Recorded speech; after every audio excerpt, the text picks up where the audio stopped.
안녕하세요. 석사과정 석준기입니다. 음, 질적 연구를 하는 데 있어서 제가 사용을 했던 프로그램 중에 하나인 엠비보에 대해서 조금 소개를 드리고 싶은데요. 아무래도 지면이 한계가 있기 때문에 제가 부득이하게 영상을 촬영해서 말씀을 드린다는 점 좀 양해를 구하고 싶습니다.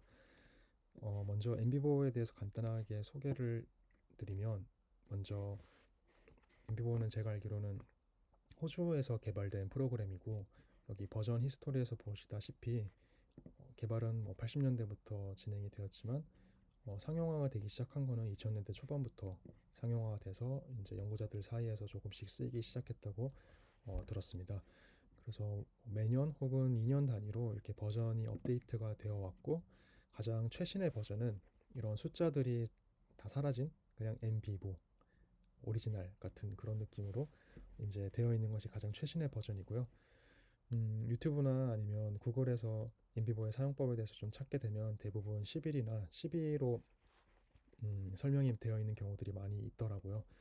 물론 그 내용들은 거의 비슷해서 저도 이제 12를 가지고 공부를 했었고 이제 이용을 했지만, 어, 세부적으로 봤을 때는 뭐 UI라든지 인터페이스라든지 혹은 좀 패널의 구성 같은 것들이 조금씩 달라진 바가 있기 때문에 그런 좀 차이가 있다는 것을 미리 말씀을 드리고 싶고, 특히 이제 인비고 같은 경우는 최신의 버전의 파일은 9버전에서는 열리지 않기 때문에 혹여나 뭐 11이나 11을 뭐 구하게 되는 분이 계시다면 그런 부분에 있어서 호환에 조금 어려움이 있다는 것을 알아두시면 좋을 것 같습니다. 그리고 한 가지 더, 뭐 윈도우랑 맥 사이에서도 좀 호환이 좀 안 된다고 하더라고요. 그래서 뭐 공동 연구를 하거나 공동 작업을 하는 데 있어서는 그런 부분이 조금 문제가 되지 않을까 생각이 듭니다. 그리고 세계적으로 봤을 때는 그 질적 연구를 하는 데 있어서 엠비버 말고도 이 아틀라스 TI 프로그램도 굉장히 많이 쓴다고 책에서 봤어요. 그래서 아틀라스 TI도 이제 좀 관심을 갖고 봤는데, 일단 이거는 이제 독일에서 만들어진 프로그램이고 기본적인 어떤 기능 혹은 구성은 엠비버와 그렇게까지 큰 차이는 없는 것 같아요. 세부적으로 이제 코딩을 하는 과정이라든지 방식 자체는 조금 뭐 당연히 차이가 있지만 기본적인 건 좀 다르지만, 조금 더 어떤 질적 데이터들이 시각화하는, 뭐 비주얼라이제이션 하는데 조금 더 특화가 되어 있다라고 설명을 본 적이 있습니다. 그리고 한 가지 장점이라고 할 수 있다면 가격이 엠비보다 조금 더 저렴한데요. 아틀라스 티아는 이 2년에 $59의 가격으로 사용을 할 수가 있습니다. 반면에 엠비보 같은 경우는 1년에 $85로 쓸 수가 있거든요. 스튜던트 버전으로 가서 인디비주얼 가면 이제 이렇게, 네, $85를 주고 써야 해서 조금 더 가격적인 측면에서는 아틀라스 TI가 우위에 있기 때문에 좀 장기적으로 사용하고 싶으신 분이 있다면 아틀라스 TI를 써도 저는 무방하지 않을까라고 생각이 됩니다. 그래서 프로그램에 대해서 소개는 이 정도로 말씀을 드리고 이제 본격적으로 프로그램을 실행시켜 보도록 하겠습니다. 엠비보는 여기 이렇게 보이시다시피 이렇게 동그란 로고로 되어 있고요. 이것을 실행을 하게 되면 이렇게 프로젝트라는 이름으로 그 파일이 만들어지게 됩니다. 그래서 일단 먼저 새 프로젝트를 한번 실행을 해보도록 하겠습니다. 이렇게 실행을 하면 저장을 할 수 있는 창이 뜨고요. 비보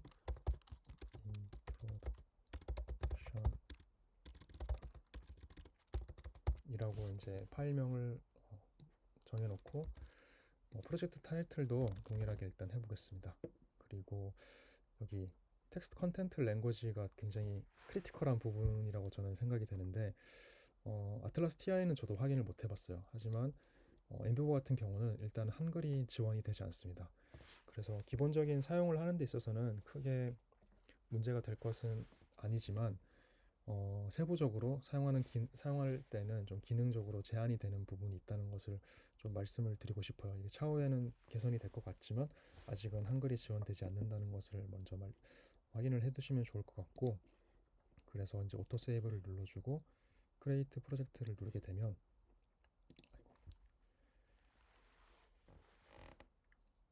제가 아까 테스트를 하느라 파일이 2개가 됐네요. 네, 이렇게 이제 오픈이 되고 처음에는 이렇게 팁에 대해서 간단하게 설명을 하는 창이 뜨는데 이런 것들은 이제 보시면 될 것 같습니다. 그래서 먼저 엠비보를 보시게 되면 좌측에 이렇게 패널들이 나열된 것을 볼 수가 있습니다. 데이터, 코딩, 케이스스, 뭐 노츠, 그리고 쿼리즈랑 비주얼레이제이션까지 이제 이렇게 되어 있고, 먼저 간단하게 설명을 드리면 데이터의 파일 같은 경우는 말 그대로 저희가 수집하고 또 분석을 할 어떤 분석 단위에 대해서 이제 업로드를 할 수 있는 장소라고 보실 수 있을 것 같습니다. 기본적으로는 당연히 인터뷰를 했을 때 그 녹취 텍스트 파일이라든지 혹은 이제 음성 파일도 가능을 하고요. 아니면 이미지라든지 혹은 영상도 이제 다 업로드가 가능해서 다양하게, 예를 들면 뭐 현장에 나가서 참여 관찰을 하시는 분이 계시다면 이제 사진이라든지 영상도 촬영을 한 경우가 있다면 그것도 함께 이제 업로드를 해서 분석을 할 수가 있습니다. 그리고 이제 이 코딩이라고 되어 있는 부분은 이제 파일을 통해서 저희가 읽고 뭐 하나하나씩 코딩을 하기 시작을 했다면 그 코딩된 그 하나하나 개별 코드들이 이제 이곳으로 집결하게 됩니다. 그래서 현재는 지금 이제 처음 아무것도 없기 때문에 코드에 대한 설명이 창이 뜨긴 되지만 코딩을 시작을 하면 각 개별 코드들이 이제 이렇게 나열될 수 있는 것을 이제 차후에 제가 보여드릴 예정이고요. 그리고 세 번째로 케이스로 되어 있는 부분은 일종의 분석 단위라고 보시면 될 것 같아요.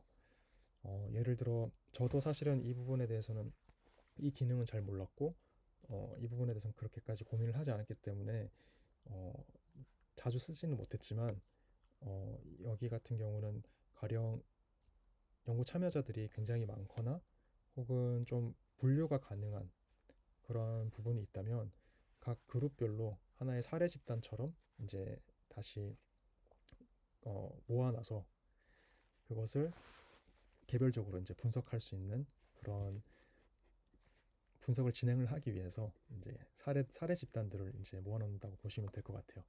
가령 뭐 파일에서 연구 참여자 A, B 뭐 이렇게 해서 F까지 간다고 했을 때 그 중에는 성별이 다른 남성과 여성으로 나눠진 집단일 수도 있고 혹은 사는 지역으로 구분될 수도 있고 혹은 연령으로도 구분될 수도 있고 혹은 뭐 연구 인터뷰에 따라서 1차 인터뷰, 2차 인터뷰, 3차 인터뷰와 같이 인터뷰 시점에 따라서도 구분이 될 수도 있을 수 있습니다. 그렇다면 연령으로 만약에 나뉘어진다고 한다면 남성과 여성이 이제 구분이 되었을 때 예를 들면 저의 경우에 청년들의 주거 불안이 서울에서 전세를 구하는 데 있어서 남성이 조금 더 불안할지 여성이 조금 더 불안할지 이것들이 어떻게 내가 수집한 자료에서 나타나는지를 조금 이렇게 교차를 해서 확인을 해볼 수 있는 어떤 변수로서 케이스가 이제 설정이 된다고 보시면 될 것 같습니다. 그리고 여기 노트 부분은 이제 질적 연구를 배우다 보면 항상 강조해도 지나치지 않게끔 이제 항상 서술이 되어 있는데 그것이 바로 이제 메모잉이라고 하죠 보통. 그래서 이제 메모에 대한 부분인데 이 메모되는 부분이 이 한계가 조금 있어요. 한글 부분이 좀 지원이 되지 않아서 제대로 작동이 되지 않기 때문에 메모는 저도 처음엔 써보려다가 이제 못 쓰고 결국은 이제 다른 방식으로 좀 사용을 했었는데 조금 제약이 된다는 것 말씀을 드리고 싶고 또 이제 그래서 이제 저는 주로 이제 어노테이션 뭐 주석처럼 그 텍스트 파일에서 주석처럼 달 수가 또 있거든요. 그래서 그런 부분들을 조금 더 활용을 해서 이렇게 노트들을 좀 적었었습니다. 그리고 이제 쿼리에서는 조금 더 수집된 코드들을 다양한 방식으로 이제 분석을 해볼 수 있는 툴들을 제공을 하고 비주얼라이제이션 같은 경우는 이제 코드와 코드 간의 어떤 연관성 혹은 내가 어떤 선후 관계를 다이어그램으로 좀 표현하고 싶을 때 이 비주얼라이제이션을 사용을 해서 표현을 할 수가 있습니다. 그리고 이 상단에 가로로 되어 있는 패널들은 이제 대부분 다른 프로그램들과 마찬가지로 뭐 저장하고 로드를 한다든지 혹은 다양한 데이터들을 임포트하는 방법도 있고, 그리고 이제 주로 이제 익스플로러를 많이 사용을 하는데, 내가 했던 코드를 좀 찾고 싶을 때라든지, 혹은 코딩하는 방법, 코딩하는 어떤 좀 세부적인 과정을 좀 한다든지, 혹은 뭐 쿼리를 좀 실행을 시킨다든지 할 때 이제 익스플로러 창에서 확인을 해주시면 됩니다. 그리고 이제 뭐 여러 가지 뭐 창을 보여주는 뭐 방식이라든지 이런 것들도 이제 체크를 해서 이제 자기 한테 좀 더 맞게 커스터마이즈를 하면 어, 된다고 보시면 될 것 같습니다. 네, 그러면 이제 조금 더 자세한 설명을 위해서 다른 별도의 파일로 진행을 해보도록 하겠습니다. 이제 제가 했던 것들 중에서 일부만 좀 가져온 파일인데요. 지금 화면에서 보시다시피 파일즈 안에 여러 가지 인터뷰에 전사된 프로그램 파일들이 들어가 있는 것을 확인할 수가 있습니다. 여기에 파일을 추가하는 방법은 크게 두 가지라고 볼 수 있는데요. 하나는 오른쪽 버튼을 눌러서 뉴 파일에 들어가면 이제 뭐 다큐멘트나 오디오, 비디오 파일들을 이제 넣을 수가 있고, 혹은 좀 더 빠른 방법으로는 이제 드래그 앤 드롭 방식으로 파일들을 넣을 수가 있습니다. 가령 하나를 이렇게 드래그 앤 드롭으로 넣으면 이제 이렇게 이름을 바꿀 수가 있고요. 뭐 PDF라고 이름도 이제 바꿀 수가 있고 이런 식으로 할 수 있는데, 여기서 이제 클래시피케이션은 이 파일을 설명하는 하나의 어떤 분류 체계라고 보실 수 있는데, 이 부분에 대해서는 별도로 잠깐 이따가 설명을 드리겠습니다.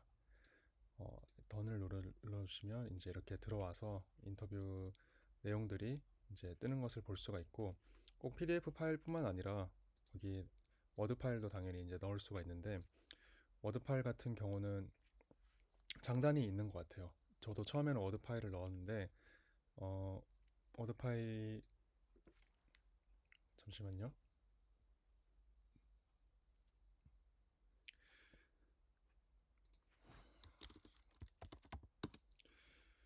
워드 파일 같은 경우는 지금 화면에서 보시다시피 이제 어, 행간이 좀 좁게 듭니다. 그래서 좀 텍스트가 많은 경우는 좀 보기가 알아보기가 좀 어려울 때가 있어가지고, 그냥 저 같은 경우는 좀 보기 좋게 행간을 조정을 해서 PDF로 눌러서 이제 가져와서 이렇게 분석을 진행을 했고요.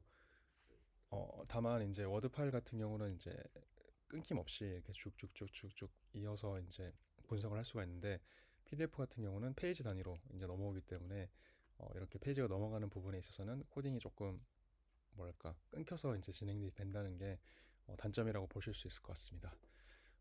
이러한 파일, 그 텍스트 파일 말고도 이미지 파일도 불러올 수가 있는데요.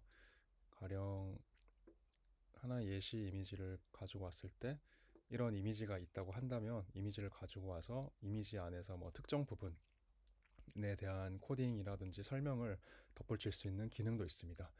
뭐 참여 관찰이라든지 현장에 나가서 현장을 기록하고 또 현장의 사람들의 행동들을 파악하는 연구들을 진행을 할 때면 이런 이미지 파일이나 영상 파일들도 다수가 양산이 될 텐데, 그런 것들도 이 엠비버 안에서 분석이 가능하다는 것을 보여드리고자 이미지 파일을 가지고 왔고요. 이미지 파일 말고도 인터뷰 원본 혹은 음성 파일도 이렇게 불러올 수가 있습니다. 용량이 좀 커서 조금은 시간이 오래 걸리긴 하는데, 이제 음성 파일을 불러오고 음성 파일도 이제 단위별로 끊어가지고 시간별로 끊어서 코딩을 진행을 할 수가 있습니다. 여기 재생을 할 수가 있고, 타임라인이 뜨고, 여기 보시다시피 이제 스타트, 엔드 타임에서의 그 시간 간격에서 특정한 내용이 있다면 그 부분에 대해서 설명을 붙일 수가 있습니다. 그러면 파일을 하나씩 추가를 했으니까 한번 예시로 코딩을 한번 진행을 해보도록 하겠습니다. 보통 코딩이라는 것이 저도 처음에 연구를 진행할 때 사실 좀 낯설었던 개념이었던 것 같아요. 어, 대충 어느 정도 이해는 가는데 구체적으로 어떻게 이것을 진행을 하고 정리를 해야 제대로 된 방향으로 내가 가는 것일까라고 하는 그 질문이 계속 머릿속에 맴돌았던 것 같은데요. 제가 뭐 다른 선행 연구들도 많이 보고 또 이제 책들을 찾아보면서 느꼈던 것은 그래도 써두었지만 점차적으로 내용들을 추상화시켜가는 과정이라고 저는 좀 단순화시켜서 이해를 했습니다. 그래서 처음에 예를 들면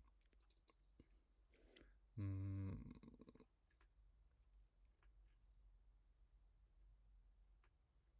뭐 여기 나와 있는 내용들 중에 제가 그냥 하나 예시로 해보겠습니다.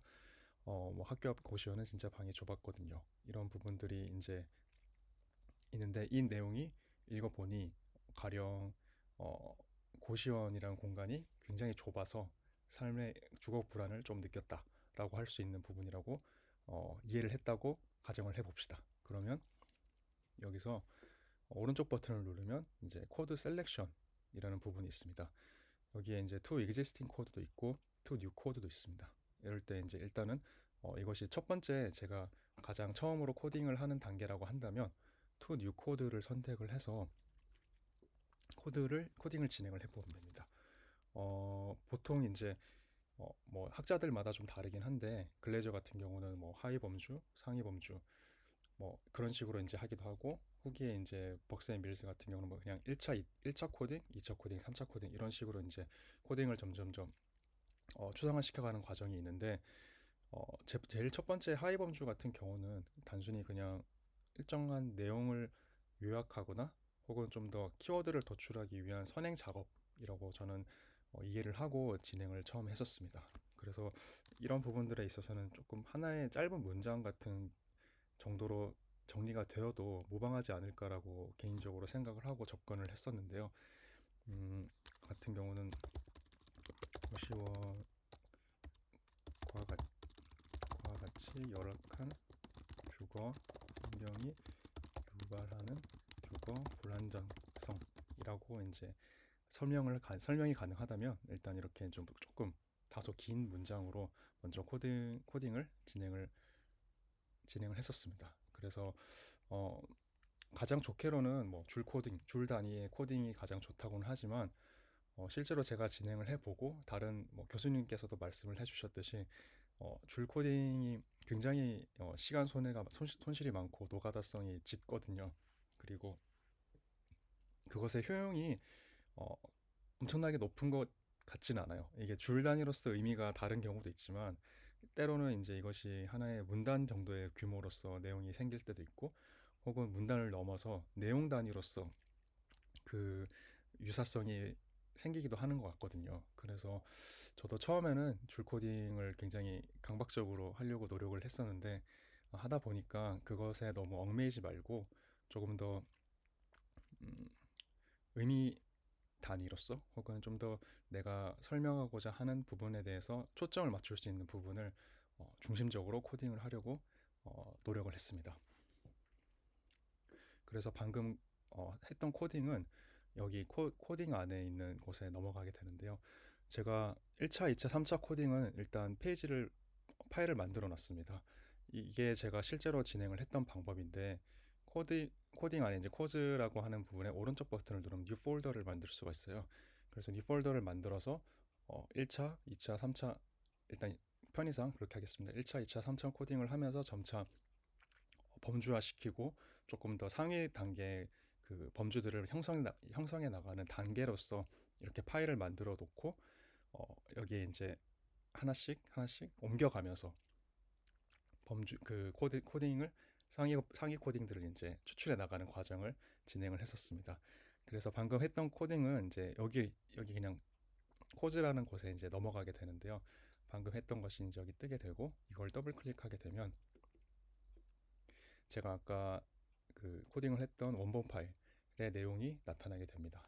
그리고 이 파일을 누르면 이제 다시 원본 파일로 넘어가게 되고요. 여기서 레퍼런스 옆에 커버리지라는 부분은 전체 예를 들면 연구 참여자 B의 인터뷰 전체 내용 그 데이터 중에서 이 부분이 차지하고 있는 비율을 나타내는 것입니다. 그래서 이 정도의 문장이 한 0.69%의 지분으로 텍스트 안에서 차지를 하고 있다는 것을 확인을 하는 것이고 가령 그래서 이것이 훨씬 퍼센트가 높을수록 어, 이러한 내용을 가진 것이 그 인터뷰에서 좀 더 중요한 비중을 차지한다 라고 단순화시키면 이제 얘기를 해볼 수는 있을 것 같습니다. 물론 이제 말이라는 게 막 워낙 중구난방으로 가니까 이것이 정말 중요한 비중으로만 중요하다고 이제 단정 지을 수는 없지만 일단은 그런 데이터들을 나타낸다는 것을 보여드리는 것이고요. 그리고 이런 그 텍스트 파일 말고도 아까 업로드했던 이미지 파일도 이제 코딩을 하는 과정을 보여드리겠습니다. 먼저 이렇게 이 이미지 중에서 한 이 정도에 대해서 내가 좀 더 집중적으로 설명을 해보고 싶다라고 한다면 이렇게 선택을 한 다음에 엔터 에디트 모드라고 되어 있습니다. 오른쪽 버튼을 누르면 이렇게 에디트 모드로 들어갈 수가 있는데요. 에디트 모드로 들어간 후에 플러스 버튼을 누르면 방금 제가 선택한 부분에 대해서 표시가 뜨고 그 표시 옆에다가 좀 더 이제 설명을 덧붙일 수가 있습니다. 가령 이 그림에서 결혼을 하지 못하는 청년들의 열악한 주거 공간이라고 가정을 해서 써봅시다. 그러면 이제 이렇게 컨텐츠를 넣고 에디트 모드에서 나오게 되면 이제 이것이 하나의 내용 단위로서 저장이 되게 됩니다. 그래서 이것을 또 따로 별도의 코딩으로 코딩을 진행할 수가 있는데요. 방금 이제 했듯이 뉴 코드를 해서 새로운 내용으로 이제 코딩을 할 수도 있지만 existing 코드, 그러니까 기존에 있던 코드에다가 이 내용을 추가해 볼 수도 있고, 여기 아래쪽에 recent 코드라고 하는 것은 이제 가장 최근에 제가 했던 코딩을 나열해 놓는 곳인데 여기에 추가해 볼 수도 있습니다. 저는 마지막 방법으로 한번 추가를 해 보도록 하겠습니다. 여기에 넣게 되면 이제 여기 코딩이 됐다고 이제 뜨고, 여기에 보시면 이제 아까는 제가 설명을 못 드렸지만 아까는 파일이 하나였을 것입니다. 여기 하나고 레퍼런스도 하나였을 텐데 이제 이것을 추가를 했기 때문에 두 개가 되고, 이걸 더블 클릭하게 되면 이제 이렇게 아까 방금 했던 내용이 추가가 되게 됩니다. 그래서 방금 말씀드렸던 대로 커버리지가 이제 전체 이미지 중에서 차지하고 있는 비율을 나타내는 것이고, 파일을 누르게 되면 다시 이 원본 파일로 들어가는 것을 확인할 수가 있습니다. 끝으로 그 음성 파일도 한번 진행을 해보도록 하겠습니다. 사실 제일 좋기로는 음성 파일을 전사를 하면서 전사하는 도중에 이것이 정말 중요한 내용으로서 코딩을 진행을 해보고 싶다라고 해서 바로바로 코딩을 할 수 있다면 가장 이상적이라고 저도 생각을 합니다. 하지만 엠비보가 안타깝게도 전사를 위한 프로그램이 아니다 보니까 바로바로 들으면서 이제 전사를 할 수 있는 방식은 아직은 없고, 다만 내용 중에서 특정한 부분에 대해서 마킹하고 그 부분을 좀 정리할 수 있는 도구로서 사용할 수 있다고 생각해 주시면 될 것 같습니다.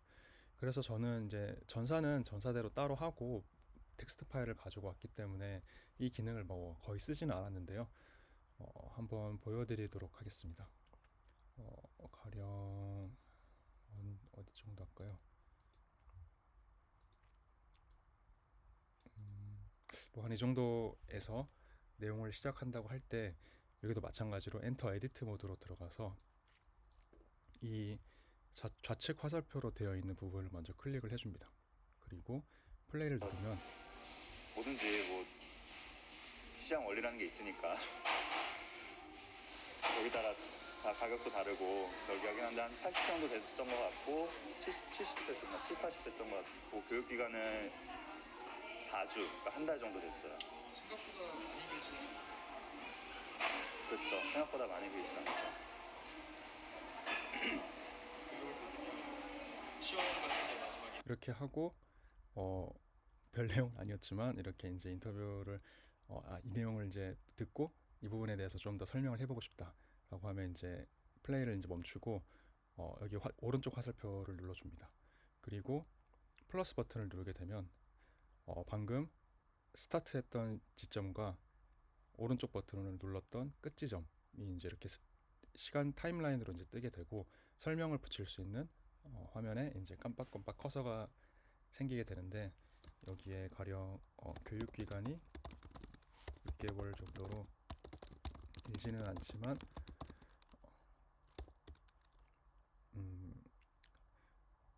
않지만 뭐 소득이 길지는 않아.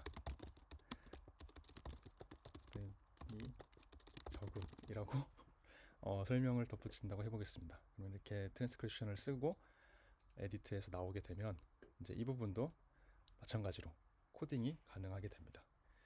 그래서 to existing 코드를 만약에 눌러본다면 이렇게 이제 현재 코드라는 아까 그 폴더 안에 들어와 있는 하나 만들었었죠. 그 코드가 뜨고 제가 이제 뭐 1차 코딩, 2차 코딩, 2차 코딩 안에 이제 제가 몇 개를 넣어놨는데 그 안에 있는 코드 중에서 추가를 해보고 싶다면 이렇게 이제 거기에다가 하나의 셀렉트를 해서 넣을 수도 있고 특히 이제 이 코딩에서 되게 저도 자주 쓰고 때로는 좀 헷갈렸던 부분도 있는데 코딩이 1대1 매칭이 되는 것은 아닙니다.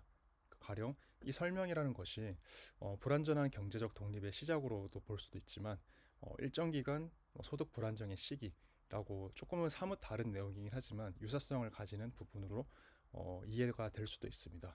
그래서 아직은 어떤 코드로 내가 명확하게 정립하기 어려울 때 이 내용이 이런 내용으로도 연결될 수도 있고 저런 내용으로도 연결될 수 있을 것 같을 때 그럴 때는 저는 코딩을 아예 두 개로 이제 별도로 같이 엮어서 나눠 놓은 다음에 이제 나중에 3차 코딩 혹은 이제 상위 범주를 이제 조작을 하는 데 있어서 이 내용은 이런 데 가는 게 더 맞겠다라고 하는 식으로 이제 그때 이제 결정을 내리는 방식으로 코딩을 진행을 했었습니다.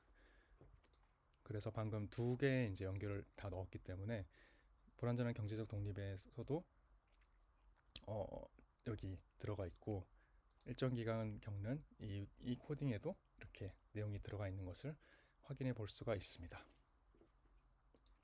네, 그런 식으로 해서 이제 각각의 개별적인 그 데이터들에 대한 코딩을 하나씩 해볼 수가 있고 여기에 이제 나와 있는 것이 코드라고 되어 있는 부분이 각각의 뭐 인터뷰나 데이터 안에 있는 전체 코딩 수를 나타내는 것이고 레퍼런스도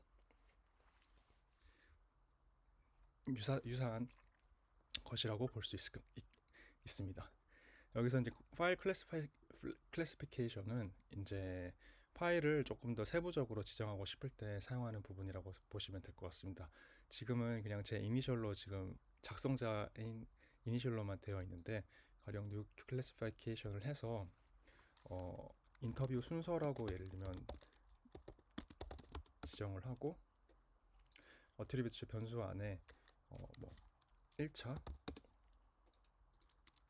뭐 2차 이런 식으로 인터뷰를 순서를 따로 지정을 하게 되면 아까 잠시 보여드렸던 것처럼 get info를 들어가게 되면 여기 클래시피케이션을 선정할 수가 있습니다. 그래서 이 보면 방금 했던 인터뷰 순서가 뜨게 되고 거기 안에서 내가 1차인지 2차인지 이런 것들을 추가로 설정을 해 둔다면 차후에 조금 더 명확하게 내가 했던 데이터들을 분류할 수 있는 방법을 만들어낼 수가 있습니다. 그래서 지금은 저 같은 경우는 거의 대부분 텍스트 파일 인터뷰집밖에 없지만 뭐 다른 현장에 나간다든지 하면 정말 많은 사진들도 챙겨낼 것이고 그리고 인터뷰 내용들도 제각각일 것이고 또 인터뷰 순서도 이제 1차, 2차, 3차로 나눠진다면 그 파일들이 되게 많아질 가능성이 있기 때문에 이런 방식으로 파일을 좀 더 나눠준다면 분석을 하는데 효과적일 것이라고 생각이 됩니다. 그러면 이제 코딩을 조금 더 살펴본다면 아까 처음에 이제 로우 코딩이라고 할 수 있겠죠. 그냥 하나하나 전부 다 개별적으로 코딩을 하면 이제 이 코드 안에 이제 파일들이 이제 쌓이게 됩니다. 그래서 저 같은 경우는 이제 쌓인 파일들 중에서 다시 이제 보면서 이건 정말 이제 내가 계속 가지고 가고 싶은 중심 내용인 것 같다라고 생각이 되면 이 파일을 이제 드래그를 할 수가 있습니다.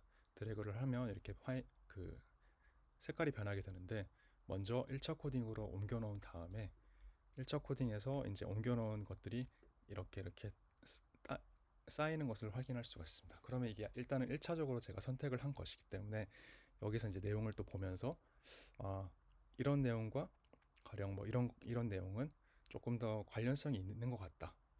그리고 이것은 좀 묶어서 하나의 설명으로 좀 더 얘기해 볼 수 있을 것 같다. 라고 이제 생각이 되면 그것들을 이제 묶어서 하나의 그 상위 코딩, 상위 범주를 이제 형성을 해볼 수가 있습니다. 그렇게 해서 그것을 그 내용을 2차 코딩에 저는 넣는 방식으로 진행을 했었습니다. 그래서 이 세 가지가 가령 뭐 경제적인 부분에 대해서 설명을 하는 부분이라고 가정을 한다면 이것을 끌고 와서 2차 코딩에 넣은 다음에 방금 가지고 온 내용들을 이렇게 엮어서 오른쪽 코드를 누른 다음에 죄송합니다. 제가 그 새로운 이걸 상위 이제 범주를 만든다고 했을 때 상위 범주를 한번 작성을 하고 경제적인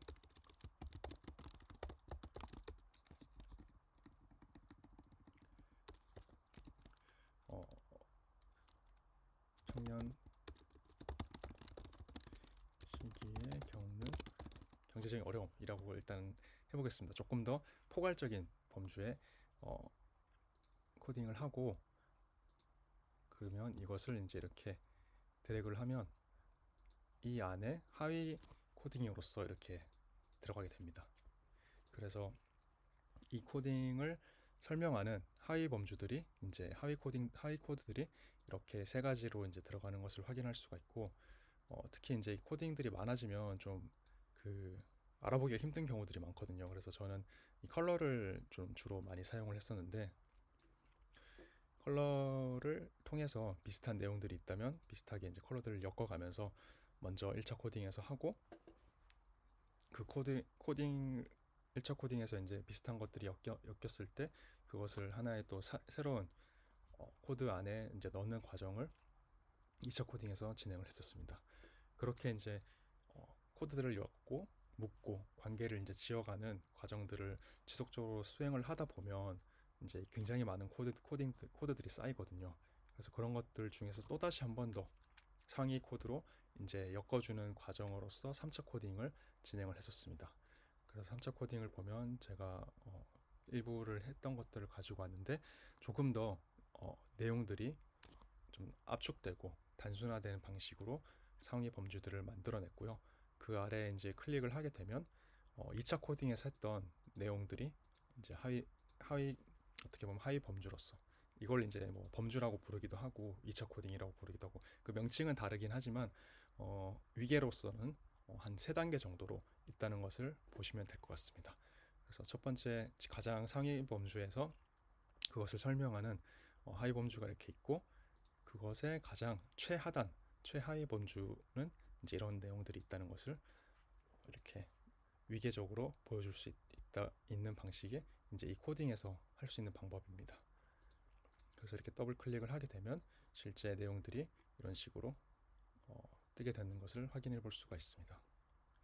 그래서 이런 식으로 이제 쭉쭉쭉쭉 코딩을 하면 결국에 이제 이것이 뭐 10개, 20개, 30개 뭐 이런 식으로 이제 양산이 되게 되고 이러한 하나하나의 내용들의 뭐 선후 관계라든지 혹은 어떤 연관성 내용의 어떤 연관적인 부분이라든지 혹은 대조적인 부분이라든지 이런 것들을 이제 결국은 연구자가 직접 조금 더 분석을 해보고 또 선행 연구와 다양한 이론들을 참고를 해가면서 그 관계들을 이제 지어가는 과정에서 발생하는 어떤 이론하고 혹은 어떤 주장 이런 것들이 연구의 내용이 된다고 저는 이해를 하고 있습니다. 그래서 사실은 뭐 선행 연구라 이런 것들을 봐야 한다, 보지 않아야 한다라고 하는 이제 논란들이 학자들마다 입장이 조금씩 다르긴 하지만 실제로 진행을 하다 보면 연구자의 선입견도 어쩔 수 없이 조금은 들어갈 수밖에 없고 또 선행 연구라는 것이 이미 연구자가 알고 있는 내용일 수도 있고 또 잘 설명할 수 있는 또 도움이 될 수 있는 부분도 있기 때문에 어쩔 수 없이 좀 같이 함께 갈 수밖에 없는 부분이 있지 않나라고 생각이 됩니다. 그럼에도 불구하고 이렇게 코딩을 다양하게 하는 과정에서의 장점이라고 한다면 제가 생각하는 것은 결국 저희가 축적했던 이 데이터들을 최대한 자세하고 꼼꼼히 그 내용들을 어떻게 보면 발굴한다고 할까요? 그 내용들을 이제 하나하나씩 추출할 수가 있고 추출한 것으로 이렇게 3단계나 코딩을 하면서 점차적으로 내용들을 압축하고 또 중요한 키워드라든지 중요한 의미들을 추출해낸 과정에 있기 때문에 그것이 단순히 연구자의 어떤 선입견이나 의도로서만 만들어진 것이 아니어서 좀 더 연구의 신뢰도를 높일 수 있는 방법이지 않을까라고 생각이 됩니다. 네, 그래서 일단은 어느 정도 이렇게 보시면 어떻게 하시는지 이해를 하셨을 것이라고 생각이 되어서 다음으로 넘어가 보도록 하겠습니다. 여기 이제 세 번째 케이스에 관련된 부분은 아까도 제가 말씀드렸듯이 저도 이 부분은 좀 후에 알게 된 기능이고 그래서 저도 많이 사용해 보지는 못했는데요. 일종의 쉽게 말해서 파일을 분석하기 위해서 조금 더 세부적인 내용들을 지정해 주는 단계라고 보시면 될 것 같습니다. 아까 파일 클래시피케이션이랑 조금은 유사하다고 볼 수가 있는데요. 먼저 케이스 클래시피케이션을 이제 들어가게 되면 이제 클로즈를 눌러주고 오른쪽 버튼 누르면 뉴 클래시피케이션을 체크할 수가 있습니다. 이렇게 눌러주면 가령 뭐라고 할까요? 인구 통계라고 이름을 붙여보도록 하겠습니다. 인구 통계를 해주고 변수들을 하나씩 만들어낼 수가 있는데요. 가령 이것은 이제 각각의 인터뷰라든지 혹은 뭐 사진이라든지 이런 데이터들을 좀 분류하고 설명할 수 있는 다양한 이제 변수들을 이제 설정해주는 과정에 있습니다.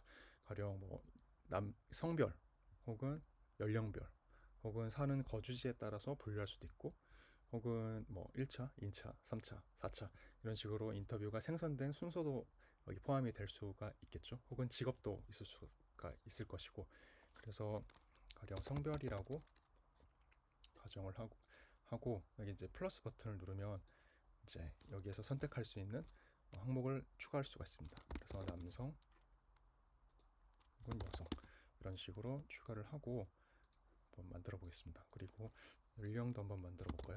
연령을 해서 저는 청년들을 대상으로 했기 때문에 20대와 일단 30대라고 러프하게 좀 잡아 보겠습니다. 그리고 뭐 하나 더 추가를 한다면 뭐 직업이라고 한다면 뭐 한 분은 뭐 비정규직, 프리랜서, 파트타이머 그리고 정규직 뭐 이런 식으로 이제 내용들을 추가를 할 수가 있습니다. 그렇게 하고 그 다음에 아까 선택한 파일을 잡아서 이렇게 눌러준 다음에 Create as Cases라고 이제 선택을 하게 되면 이러한 내용들이 이러한 그 인터뷰 데이터들이 케이스에 옮겨가게 됩니다. 그러면 이제 여기 안에서 Get Info를 눌러준 다음에 그 케이스의 분류와 변수들을 설정할 수가 있습니다. 그래서 인구 통계라고 이제 넣게 되면 여기서 이제 성별, 연령, 직업별로 어떤 것을 내가 했는지 여기 이걸 눌러주게 되면 돋보기를 눌러주게 되면 아까 제가 설정한 것이 뜨게 되는데 남성, G가 가령 남성이고 네, 그리고 연령은 20대고 직업은 프리랜서라고 해봅시다. 그러면 이렇게 이제 하나씩 설정을 하게 되면 조금 더 세부적으로 각각의 연구 참여자라든지 혹은 이 하나의 데이터가 가지고 있는 속성들에 대해서 추가적으로 지정을 해줄 수가 있습니다. 이것은 이렇게도 할 수 있지만 클래시피케이션 시트를 이제 만들면 예를 들면 이것을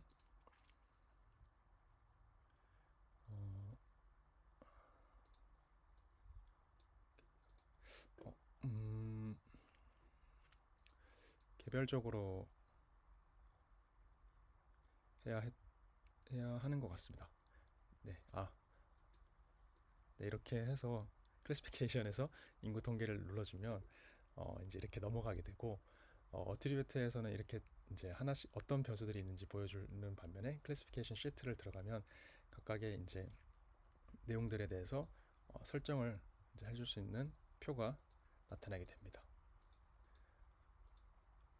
네, 뭐 이런 식으로 하게 되면 이제 하나하나씩 설정을 할 수가 있고 그래서 여기에 분류도 할 수 있고 필요한 것들만 추출하는 과정으로서 이제 케이스를 활용을 할 수가 있습니다. 이렇게 케이스를 쓰는 이유는 이것이 나중에 쿼리에서도 일부 활용이 될 수가 있기 때문에 이렇게 분류를 하는 것인데요. 어, 그냥 이것만 한번 해보겠습니다. 이런 식으로 이제 설정을 하게 되고 일단 FGH 세 분만 일단 해보도록 하겠습니다. 이렇게 설정을 해두면 후에 나중에 내가 한 코딩과 코딩 안에서 좀 연구 질문을 세부적으로 해보고 싶다라고 가정을 한다면 가령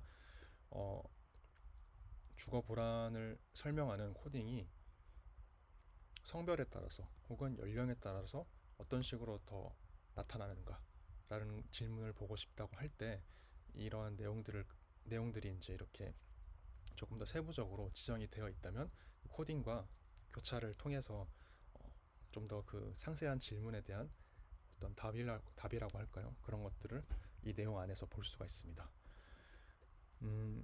그렇게 일단은 케이스는 넘어가고요. 끝으로 이제 노트에 대해서 간단하게 좀 더 보여드리도록 하겠습니다. 아까도 제가 말씀드렸듯이 이 메모는 기능이 좀 제한된다고 말씀을 드렸는데요. 그 이유는 이런 식으로 뉴 메모를 누르게 되면 이제 어떤 메모에 대해서 설명을 할 수가 있고 주거 불안을 느끼는 과정이라고 가령을 한다면 이제 여기에 그 내용을 쓸 수가 있는데 안타깝게도 이렇게 한글이 제대로 나오지가 않아요. 이런 식으로 주거 불 계속 이제 내용이 씹히는 게 있어가지고 저도 너무 이게 아쉽더라고요. 이게 맹용 엠비보만 이런 것인지 혹은 엠비보 자체가 한글을 지원하지 않아서 이런 것인지는 저도 정확하게는 모르겠는데 이것이 되지가 않아서 저는 부득이하게 이제 메모 기능은 포기를 하고 대신 이 어노테이션 기능을 좀 썼었습니다. 어노테이션 기능은 파일에서 바로바로 할 수가 있는데요. 예를 들어 이렇게 연구 참여자 H가 있다고 가정을 하고 이것이 이제 하이라이트를 보시게 되면 none으로 하면 이제 아무것도 안 나오지만 하이라이트에 이제 coding for all cases 이렇게 되면 이제 내가 코딩을 한 부분들이 이제 나타나게 됩니다. 이 뒤에 배경의 노란색은 제가 케이스로 지금 이것을 설정을 했기 때문에 전체적으로 다 잡혔기 때문에 노란색이 배경에 옅게 깔리게 되는 것이고 이 짙게 깔려 있는 부분은 이제 제가 코딩을 했던 부분을 표시를 한다고 보시면 될 것 같습니다. 그래서 예를 들면 어노테이션을 눌러주게 되면 이제 제가 그 주석을 달았던 혹은 이제 부연 설명을 달았던 것을 볼 수가 있는데 예를 들면 뭐 이런 부분에 대해서 오른쪽 버튼을 눌러서 아까는 코딩을 선택을 했었는데 지금은 New Annotation을 눌러보도록 하겠습니다. 눌러보면 이제 생성된 날짜가 뜨고 여기에 피터팬으로 집을 알아보는 과정에서 겪는 어려움도 큰 것 같다. 다음에 추가로 한 번 더 질문을 해보자. 이런 식으로 해서 이 어노테이션은 저 같은 경우는 코딩이라기보다는 이 내용들을 보면서 내가 들었던 생각들 혹은 내가 조금 더 추가로 구현하고 싶은 내용들 혹은 어떤 부분에 대해서 좀 더 찾아보자 혹은 이런 부분으로 정리가 될 수 있을 것 같다 라는 식으로 다양한 어떤 연구자가 가질 수 있는 다양한 생각들이라든지 정리 내용들을 러프하게 적어두는 곳이라고 보시면 될 것 같아요. 그래서 이렇게 이제 적어두게 되면 초록색으로 이렇게 표시가 되게 되고 이것을 어노테이션에 눌러주면 이렇게 하나씩 뜨게 됩니다. 그리고 이것이 뭐 이런 데 눌러주면 아까 했던 것이 여기 있죠. 이것이 어노테이션 어떤 탭에도 같이 들어가게 됩니다. 그래서 이것이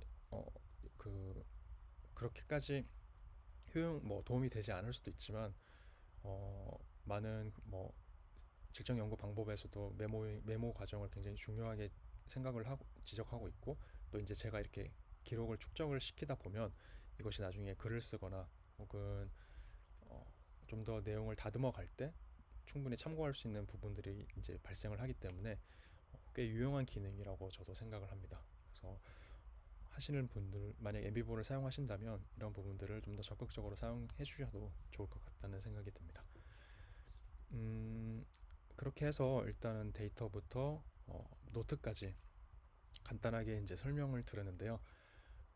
또 이제 추가로 조금 더 이제 자세하게는 아니지만 몇 가지 더 부연적으로 보여드리자면 쿼리의 부분이 있을 수 있을 것 같습니다.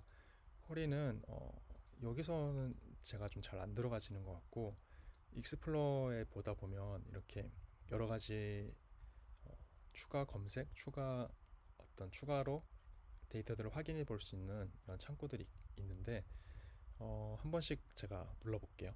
텍스트 서치는 어떤 필요한 텍스트가 내가 생각나는 부분이 있으면 그것을 이제 검색할 수 있는 부분입니다. 가령 주거라는 단어를 이제 선택을 하고 주거라는 단어를 언급하고 있는 내용들을 좀 보고 싶다면 주거라는 단어를 넣고 그런 쿼리를 누르게 되면 이런 식으로 주거를 언급하고 있는 인터뷰 내용들이 얼마나 이제 언급하고 있는지를 확인해 볼 수가 있습니다.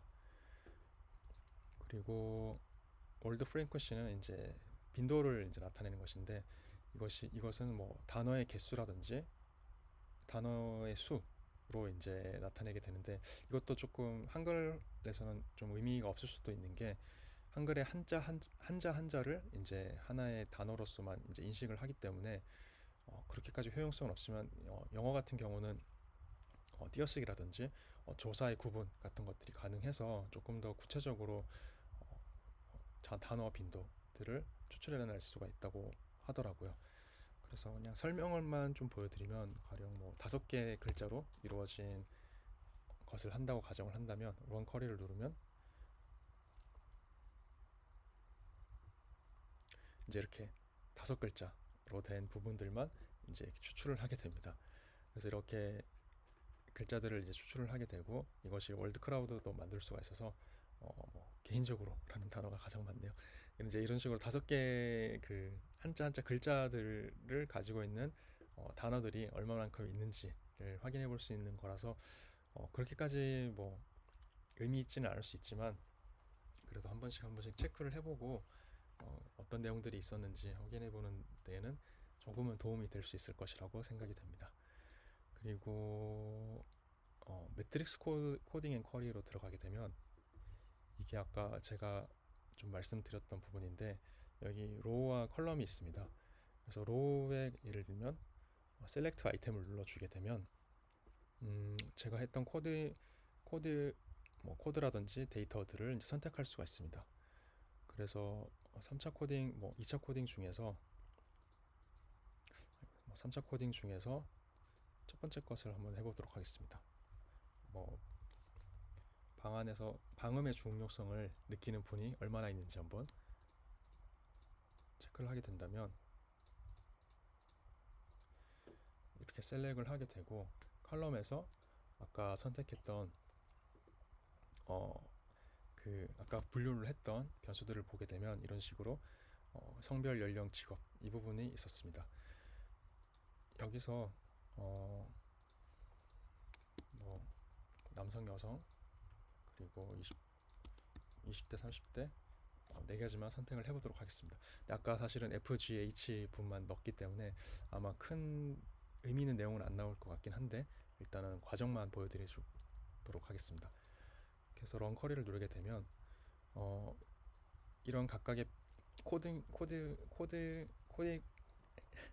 코드들에 대해서 남성은 어떻게 느끼는지, 여성은 어떻게 느끼는지, 그러니까 저희가 선택한 이제 파일들 중에서 그렇게 이제 확인을 해볼 수가 있고, 그래서 뭐 혼자만에 대한 강한 욕구가 가장 많이 언급된 것으로 봐서 이 코드가 얼마만큼 다른 코드보다 조금 더 강조되었구나라고 이제 이해를 할 수도 있고, 혹은 이제 예를 들면 소음이 유발하는 스트레스는 여성보다는 남성이 더 많이 느끼고 있구나. 30대보다는 20대가 좀 더 많이 느끼고 있구나. 라고 거칠게라도 해석해 볼 수 있는 툴을 제공하는 게 이 바로 매트릭스 코딩 쿼리라고 보시면 될 것 같습니다. 물론 이것들은 이제 이 데이터 안에서 제가 만들어낸 코딩들이고 또 이제 제가 그 조사를 하고 수집했던 연구 참여자들이기 때문에 어떤 한정된 틀 안에서 이제 교차 검증을 하는 것이긴 하지만 이것들이 데이터들이 굉장히 많이 쌓이고 또 다양한 질문들을 한번 스스로 던져보고 싶을 때 이 방법을 사용을 하면 굉장히 새로운 어떤 인사이트라든지 발견을 해볼 수 있을 것이라고 생각이 됩니다. 네, 그렇게 정도로 보시면 될 것 같고, 하이어라키 차트 같은 경우는 이제 제가 했던 코딩들 중에서 조금 더 어느 정도 빈도가 훨씬 더 높은 순서대로 이제 위계적으로 이게 나타나게 되는 것입니다. 가령 여기서 보면 노동의 유연화, 파편화라고 하는 범주에 있는 코딩들이 가장 박스가 크게 나타나고 있고, 그것은 가장 많은, 이렇게 보면 분량이라고 볼 수 있을까요? 분량을 차지한다고 보시면 될 것 같습니다. 근데 사실 이 분량이라는 게 굉장히 상대적인 것이고, 그 아까도 말씀드렸듯이 그 퍼센트를 기반으로 이 하이어라키 차트가 만들어지는 것이거든요. 그래서 뭐 굉장히 쓰잘데기 없는 내용들이 있다가 일부만 중요한 내용들이 있으면 굉장히 그 부분이 퍼센트가 적게 되기 때문에 뭐 이렇게 낮게 될 수도 있지만, 사실은 그게 굉장히 중요한 부분을 차지하는 것처럼 이 하이라키가 그렇게 뭐 중요한 이 노동의 유연화의 파편화가 다른 코딩들보다 더 중요하다라고 단정 지을 수 있는 근거로서는 절대 쓰일 수는 없지만, 그래도 이런 내용들을 대해서 연구 참여자들이 훨씬 더 많이 얘기를 하고 있고, 그 부분에 대해서 좀 더 강조를 하고 있구나라고 이제 확인할 수 있는, 시각적으로 확인할 수 있는 차원이라고 보시면 될 것 같아요. 그래서 이렇게 눌러주게 되면 이 제가 선택했던 상위 범주 아래 상위 범주가 뜨고, 그 하위 범주 아래 이제 어떤 내용들이 있었고, 그 중에서도 하위 범주가 이 부분이 조금 더 언급된 내용들이 많구나 라고 이제 시각적으로 확인해 볼 수가 있습니다. 네, 그 정도로 보시면 될 것 같고, 마지막으로 이제 그 비주얼라이제이션 부분만 좀 설명을 해드리도록 하겠습니다. 여기에 이제 맵이라고 뜨게 되고, 방금 제가 보여드렸듯이 익스플로어에도 맵이 있는데요. 마인드맵, 컨셉맵 뭐 이런 식으로 이제 해서 연구를 하다가 조금 더 떠오르는 내용들의 연관성이라든지 혹은 코딩들 간의 연관성을 조금 더 내가 미리미리 조금 바로바로 그 체크해두고 표시해두고 싶을 때 사용하면 좀 유용한 기능이라고 보실 수 있습니다. 컨셉 맵을 눌러주게 되면 컨셉 맵에 대해서 예를 들면 패러다임 모형의 전조 작업이라고 일단은 이름을 붙여보도록 하겠습니다. 그렇게 되면 이제 그 이름을 다른 창이 뜨게 되고, 여기에 쉐입을 누르게 되면 다양한 이제 다이어그램을 그릴 수 있는 도형들이 나타나게 됩니다. 스퀘어를 누르고 텍스트 안에 논란의 발생 과정 뭐 이런 식으로 쓰게 되면 이제 내용을 추가할 수가 있고, 또 다양한 형태로서 혹은 다양한 색깔도 여기서 바꿀 수 있는데 라고 색깔로서 이제 표시를 해서 그 좀 더 내용을 설명을 잘 할 수 있는 관계들을 이제 좀 더 러프하게 혹은 나중에는 좀 더 정교하게 만들어 볼 수 있는 그런 도구창이라고 보시면 될 것 같습니다. 여기는 이러한 쉐입만 추가할 수 있는 것은 아니고, 코딩들도 이제 추가할 수가 있는데요. 가령 이것을 드래그를 하게 되면 이런 식으로 이 코드가 여기 나타나게 됩니다. 그래서 주거 불안의 발생 과정에서 이 코드가 원인의 역할을 하게 된다라고 한다면 원웨이를 눌러주고 이렇게 드래그를 하게 되면 이렇게 화살표를 만들어낼 수가 있습니다. 그래서 이것이 이렇게 연결되는 것 같고, 혹은 뭐 다른 적합한 집을 구한다, 이것은 상호관계를 나타낸다고 한다면 커넥트 중에 이제 화살표를 만들게 되면 이렇게 이제 표시를 하면서 이제 다양한 코딩을 한 코드들을 이제 이렇게 추가를 해서 하나의 어떤 연구 질문일 수도 있고, 혹은 어떤 결과에 대해서 이런 부분들이 연결이 되는구나 라는 것을 스스로 이제 좀 탐색을 하고 정리를 해볼 수 있는 창이라고 보실 수 있을 것 같습니다. 네, 그렇게 해서 이제 이 내용들을 어느 정도 설명을 드렸고, 저도 뭐 엠비보에 대해서 모든 것을 다 아는 것은 아니지만, 이 정도면 아마 엠비보를 사용하는 데 있어서 아마 큰 무리는 없을 것이라고 생각이 돼요. 그리고 세부적으로는 이제 자잘자잘하게 내용들이 있는 것으로 알고 있지만, 저도 이 정도의 수준에서 이것을 활용을 했고 연구에 그래도 적지 않게 도움이 되었고, 특히 이제 시간을 아끼고 조금 더 연구에 집중할 수 있는 중요한 도구로서 이 프로그램을 활용을 했었습니다. 그래서 시간이 여력이 되거나 혹은 조금 관심이 있으신 분들은 이 영상을 보든 혹은 이제 다른 것들을 찾아서라도 엠비보를 한번 사용을 해보셨으면 좋겠고요. 그럼 저는 이만 영상을 종료를 해보도록 하겠습니다. 들어주셔서 감사합니다.